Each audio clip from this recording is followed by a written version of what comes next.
Dear Starseed from Gaia, this video was delayed twice because its message had to reach you exactly today. I am Ophelia, emissary of the Galactic Federation of Light, and the reunion guides are speaking through me with guidance your heart is ready to receive now. By the end of this transmission, you'll understand exactly how to align with divine union. But here's the first revelation. The delay was not denial. It was divine timing. Something within you has shifted, and this message could not meet you before you were ready to recognize its truth. You didn't find this video by chance. Your heart called this message in. This isn't just a message. It's a moment of divine intervention. Your soul has been waiting for this guidance. Like this transmission to affirm to the universe, my heart is ready for divine love. Subscribe if you're on the twin flame path and aligning with sacred union. Comment 1111 if you feel your heart awakening to divine truth. Your heart knows why you're here. What you just felt, that quiet ache mixed with recognition, is not sadness. It is your frequency remembering what it came here to receive. If this transmission stirred something you cannot name, the divine love frequency code was written for this exact moment in your journey. It contains 5 sacred Arcturian transmissions designed to dissolve the wounds blocking your divine counterpart and activate the signal that draws them closer. The link is in the first pinned comment, but it will only remain there for a short time. And now, allow yourself to remain here without rushing to explain what is happening inside you. There are moments when the heart receives something before the mind can translate it. You may feel warmth in your chest, a sudden heaviness behind your eyes, or an unexpected memory rising from a place you believed you had already healed. Do not judge the movement. Your emotional body is not malfunctioning. It is recalibrating. Like a house opening its windows after a long winter, your inner world may be releasing what has been held in stale, silent rooms. A breath you did not realize you were holding may finally leave your body. A tear may appear without a clear story attached to it. Let it come. Not every feeling is a problem to solve. Some feelings are messengers carrying truth from the deeper chambers of your being. Many souls struggle with divine love, not because they are incapable of receiving it, but because some hidden part of them learned that closeness was dangerous. Perhaps you were taught to perform for affection, to remain useful in order to be chosen, or to silence your needs so another person would not leave. Perhaps you gave your deepest devotion to someone who could only meet you in fragments, and over time you began to confuse inconsistency with mystery, longing with destiny, and emotional exhaustion with spiritual intensity. When love has been connected to uncertainty, peace can feel unfamiliar. You may mistake a calm connection for a lack of chemistry, simply because your body is accustomed to waiting for the next disappointment. You may feel more drawn to the person who keeps you guessing than to the person who speaks with clarity. This is not because you secretly desire pain. It is because the nervous system often reaches for what it recognizes before it learns to trust what is safe. These patterns can remain active even after the relationship ends. The person may be gone, but the expectation of abandonment can still live in the nervous system. You may say that you want a stable, sacred partnership, while another part of you is watching for rejection. You may ask for intimacy, while unconsciously choosing people who keep you at a distance, because distance feels familiar. You may desire to be fully seen, while hiding the very truths that would allow someone to know you. This is why divine love often begins with a confrontation. Not a punishment, not a failure, but a compassionate unveiling. The heart brings forward every place where you abandoned yourself in order to remain connected to someone else. It reveals every time you accepted confusion, because clarity would have required you to walk away. It reveals the old belief that love must be earned through patience, sacrifice, rescuing, overgiving, or waiting indefinitely. The unveiling may feel uncomfortable because the old identity was built for survival. Perhaps being agreeable kept you safe. Perhaps being endlessly understanding prevented conflict. Perhaps you became the strong one because no one else seemed willing to carry the weight. Honor the wisdom that helped you survive, but understand that survival strategies do not always belong in the sacred relationship you are now preparing to receive. What protected you in the past may be preventing you from being held in the present. The Arcturian heart wisdom speaks of love as a frequency of coherence. This does not mean perfection. It means your inner truth. Your choices, your boundaries, and your desires are no longer moving in opposite directions. When you say you are ready for sacred union, but continue to negotiate with what diminishes you, your signal becomes divided. When you say you trust divine timing but repeatedly return to situations that reopen the same wound, your heart is asking for deeper alignment. When you say you want a counterpart who honors your soul, but continue to make yourself smaller to be accepted, your energy is still seeking permission to exist. Coherence is built through small decisions. It is created when your yes is truly a yes, and your no is no longer followed by an apology. It grows when you listen to the quiet knowledge within you before seeking 10 outside opinions. It becomes stronger when the life you live privately begins to match the love you describe publicly. The universe does not need you to shine without shadow. It asks you to stop betraying your own light whenever someone else enters the room. Divine union does not ask you to become flawless. It asks you to become honest. It asks you to stop calling self-abandonment compassion. It asks you to stop calling fear intuition. It asks you to stop calling emotional unavailability a twin flame challenge when the lived reality is that your heart is not being met. There is a sacred difference between a connection that activates your growth and a connection that repeatedly violates your peace. One may challenge you to expand. The other may train you to tolerate pain. One invites mutual responsibility. The other keeps you trapped in interpretation. One brings truth closer. The other keeps you addicted to potential. Your soul knows the difference, even when your longing does not. Growth can be difficult, but it does not consistently require you to betray your dignity. A challenging connection can still contain apology, accountability, repair, and care. If you are always the one explaining, forgiving, waiting, and hoping while the other person remains unchanged, the lesson may not be how to love them more. The lesson may be how to love yourself enough to stop participating in the pattern. The first doorway opens through wordiness, not the surface-level idea that you should repeat beautiful words until you feel better, but the deeper recognition that love is not a prize awarded to the most healed person in the room. You do not have to become endlessly patient, endlessly attractive, endlessly giving, or endlessly spiritually evolved to deserve tenderness. Your worth was not created by someone's ability to recognize it.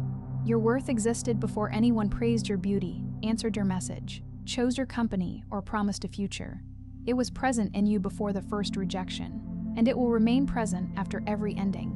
You are not a cup waiting for someone else to decide whether you are full. You are the living vessel through which love, wisdom, and consciousness already move. When the worthiness wound is active, you may feel drawn to prove that you are lovable. You may over-explain your feelings, accept delayed replies, rationalize mixed signals, or offer more understanding than you receive. You may believe that if you become easier to love, someone will finally choose you without hesitation. But sacred love does not require you to audition. It does not ask you to abandon your dignity to demonstrate devotion. Place your hand over your heart and notice where you still believe love must be earned. Do not force the belief away. Simply witness it. Say inwardly, I no longer need to perform for belonging. Then make one choice today that reflects this truth. Let a message wait. Let a boundary remain firm. Rest instead of proving. Receive without immediately repaying. Each time you honor yourself, a chamber within your heart opens. The second doorway is recognition. Your divine counterpart is not meant to complete the parts of you that you refuse to meet. A sacred partner may reflect your beauty, your courage, and your tenderness, but they will also illuminate the places where you still hand your power away. This reflection is not evidence that something is wrong with you. It is an invitation to stop searching outside yourself for the permission to become whole. Sometimes the most powerful recognition is not recognizing another person. It is recognizing yourself in the life you are building. Are you living in a way that your future love could safely enter? Is there space for honest conversation, emotional responsibility, joy, and rest? Or is your inner world still crowded with old conversations, imagined reunions, and the belief that your life begins when someone returns? Look at your daily life as though it were a garden. What are you watering? Are you nourishing friendships, creativity, health, spiritual practice, and honest joy, or are you watering only the memory of one person? A relationship should enter a living garden, not become the entire landscape. Your counterpart is not coming to give you a life. They are coming, if aligned, to share in the life you have learned to inhabit. The heart becomes magnetic when it is no longer begging to be mirrored. When you begin to embody the qualities you long to receive: consistency, tenderness, truth, devotion, you stop broadcasting the frequency of pursuit. You begin to notice who can meet you there. The question changes from, how do I make them choose me, to, does this connection have the capacity to honor what I have chosen for myself? The third doorway is karmic release. There are relationships that arrive to stay, and relationships that arrive to reveal. Not every intense bond is a lifelong contract. Some connections awaken your heart by showing you exactly where you have been asleep. Some bring your oldest wounds to the surface so they can finally be witnessed. Some end not because the love was meaningless, but because the lesson has completed its movement through your life. Intensity is not always evidence of destiny. Sometimes it is the collision of two unhealed histories. Sometimes the instant recognition comes from a familiar wound, not a future meant to be lived. This does not make the experience false. It means you are being asked to discern the sacred meaning without becoming imprisoned by the person who carried it into your life. Releasing an old contract does not mean denying what happened. It means no longer allowing the past to govern your future. You can honor the tenderness and still admit that the relationship was not safe. You can appreciate what someone awakened in you and still stop waiting for them. You can love a person from a distance without keeping the door open to repeated disappointment. Energetic cords are not severed through hatred, they are softened through truth. Try saying, I return to you what belongs to you, and I call my energy back from every place where I abandoned myself.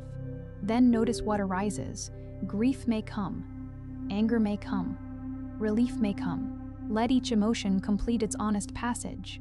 You are not losing love. You are releasing the identity you created around being unavailable to yourself. The fourth doorway is surrender to timing. This does not mean passive waiting or placing your life on hold. Divine timing is not a command to tolerate stagnation. It is the wisdom to understand that forcing an outcome cannot create the emotional maturity required to sustain it. There are unions that could happen quickly but could not yet remain healthy. There are meetings that must be delayed because both people are still learning how to communicate, choose, and repair. When you stop measuring your life by someone else's arrival, time becomes an ally.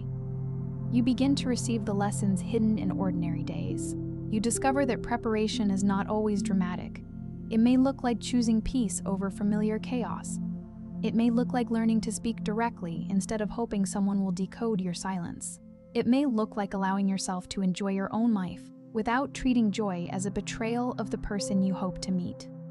As Ecclesiastes reminds us, there is a season for every purpose under heaven. A seed does not accuse the earth because it is not yet a tree. It remains hidden while roots form. In the same way, some of the most important changes in your love life are happening beneath the visible surface. You are learning what your soul can no longer compromise, and that knowledge is becoming the foundation of your future. The delay is not proof that love has forgotten you, but neither should delay become an excuse to remain attached to someone who has shown no willingness to meet you.